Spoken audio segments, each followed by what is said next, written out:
Olha, vocês falaram aí sobre a entrevista para Andréa Sadi, do advogado do Mauro Cid. César Bittencourt é o nome dele. E foi uma entrevista atípica, digamos assim, Sim. né? Diferente. O advogado primeiro, olha a cara dele aí.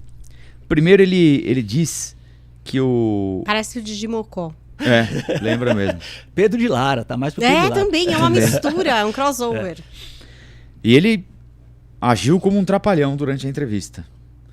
Ele disse, primeiro ele confirma, a entrevista ao vivo, para Globo News, agora à tarde, ele confirmou na entrevista, que o ex-presidente Bolsonaro sabia do plano para assassinar o Lula, o Alckmin e o Alexandre de Moraes, certo? Ele confirmou. Confirmo, não sei o quê.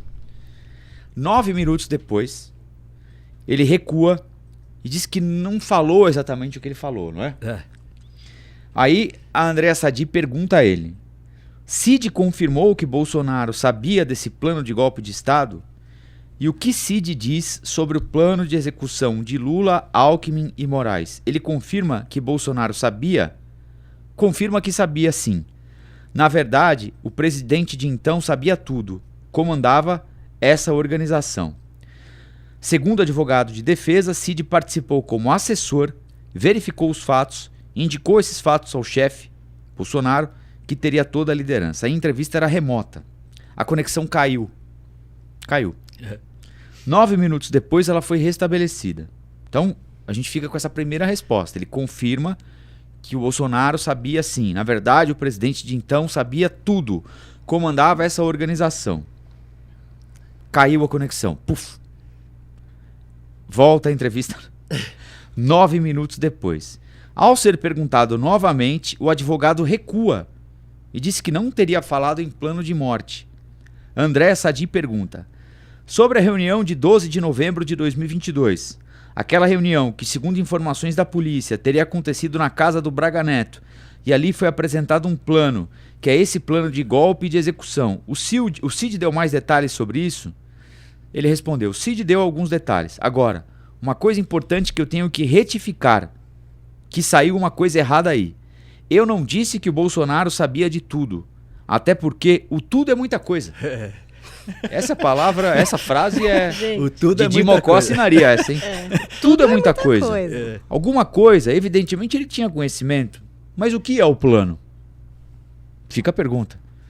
O plano tem um desenvolvimento muito grande. O presidente, segundo a informação, teria conhecimento dos acontecimentos que estavam se desenvolvendo. Isso ele não pode negar. Mas não tem nada além disso. Eu não falei plano de morte, plano de execução como sendo plano de morte. Falei da execução do plano pensado. Meu Deus do céu. Imaginado, desenvolvido, nesse sentido. Eu não sei que tipo de golpe poderia ser. Agora, Bolsonaro tinha interesse no acontecimento que estava acontecendo aqueles dias. O presidente sabia. Então, ele a primeira pergunta da Andréa Sadi foi a seguinte: Cid confirmou que Bolsonaro sabia desse plano de golpe de Estado? Interrogação. E o que Cid diz sobre o plano de execução de Lula, Alckmin e Moraes? Ele confirma que Bolsonaro sabia? Interrogação. A resposta é: confirma que sabia sim. Na verdade, o presidente de então sabia tudo. Comandava essa organização. Aqui Comandava é a primeira essa parte da organização, é uma coisa bem forte, né? Sim. Não, aqui. Confirma que sabia sim. Na verdade, o presidente de então sabia tudo.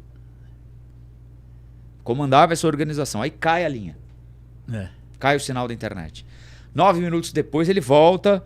Veja bem, E ele a sabia, Dilma toma mas... conta, porque, pelo amor de Deus... Como é que é?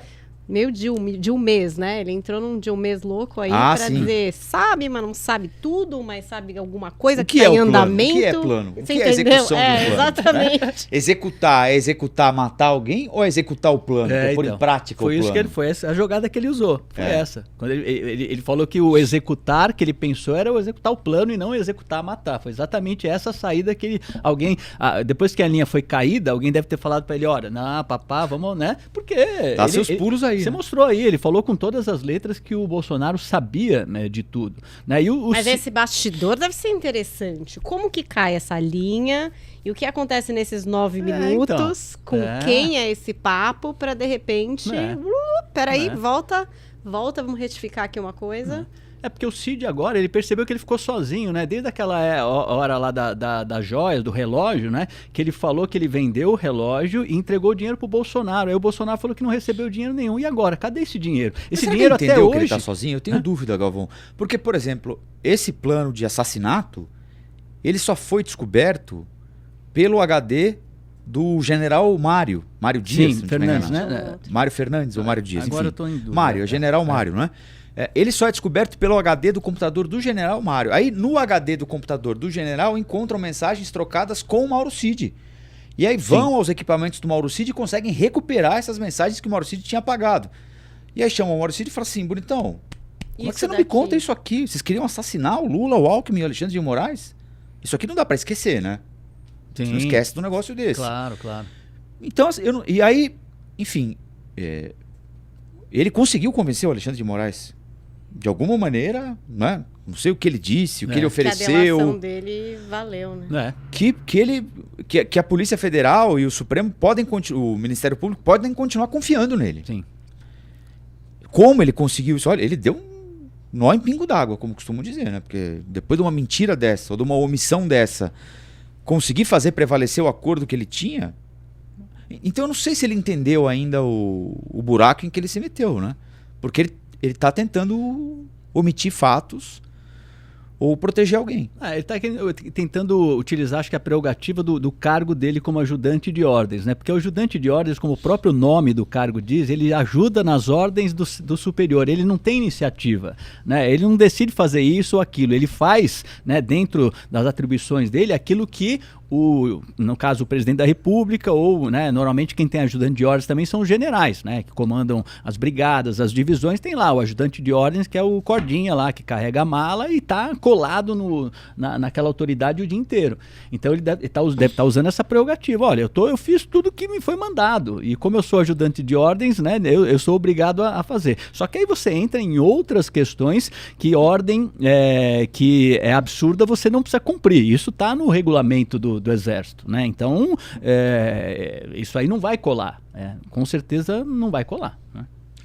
Quero saber o que é que vai colar. Porque agora pegou 37 caras, 90 mensagens, 9 computadores, entendeu? O que imprimiu lá, o que imprimiu aqui, misturado com a conversa de um do outro, cada um querendo proteger seu rabo. Complicou a história. Para todos, eu acho. Mas o Galvão lembrou um negócio muito importante, né? É muito importante, para ser repetitivo aqui, que o julgamento seja feito com muito cuidado. Sim, né? Muito cuidado. Porque nós nunca vimos ninguém ser punido por nada aqui. E quando as pessoas foram punidas, com um pouco mais de rigor, passou um tempo, descobriu-se que aquilo foi feito de maneira irregular, indevida. E tudo o que foi anunciado foi desmentido, o que gerou, em boa parte da população, uma sensação de ter sido feito de trouxa. Né? Então, muito importante, assim como no período da Lava Jato, do Mensalão, né? É aquela história, não faça com o outro que você não gostaria que fosse feito com você. Né? E não aceite que regras sejam...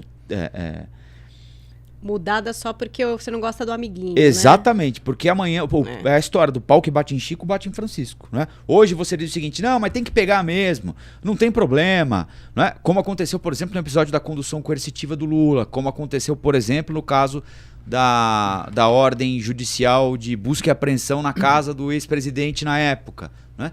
Bom, mas por que uma busca e apreensão e por que uma condução coercitiva se ele nunca foi chamado para depor e nunca se negou a prestar depoimento? Né?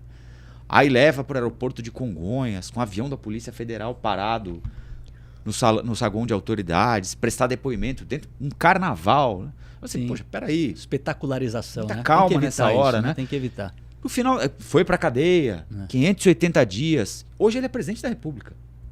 Presidente da República. Né? E o juiz que fez tudo isso, né? Senador pelo Paraná, batendo boca com o prefeito do Rio na internet. Né? Então, é preciso sempre prezar e zelar pelo cumprimento da regra. Esquecer se é PT, PL, Bolsonaro, Lula, seja lá quem for, oferecer às pessoas o direito de se defenderem adequadamente, de terem conhecimento daquilo que está sendo imputado a elas, um julgamento isento, livre, para que depois do resultado não haja espaço para nenhuma sugestão, para nenhuma contestação, ideal, sensação daí, de presepada, alguma coisa nesse Mas sentido. isso que o Paulo falou do Alexandre de Moraes se afastar da causa, eu acho que seria bem importante, por tudo que ele representa, né? E também porque agora ele é citado. Exatamente, Gente, ele é vítima, ele não pode ser vítima, ele não pode repetir o que ele está repetindo no processo lá das fake news, que ele é envolvido, ele é vítima tal, e continua julgando. Então não dá para repetir isso, justamente para evitar contestações. Essa lisura, com certeza. Olá, aqui é o Rafael Colombo. Gostou do que acabou de assistir? Se inscreva no canal Cortes do Flow News para os melhores momentos. Quer acompanhar os nossos programas na íntegra? Então se inscreva no nosso canal oficial, Flow News.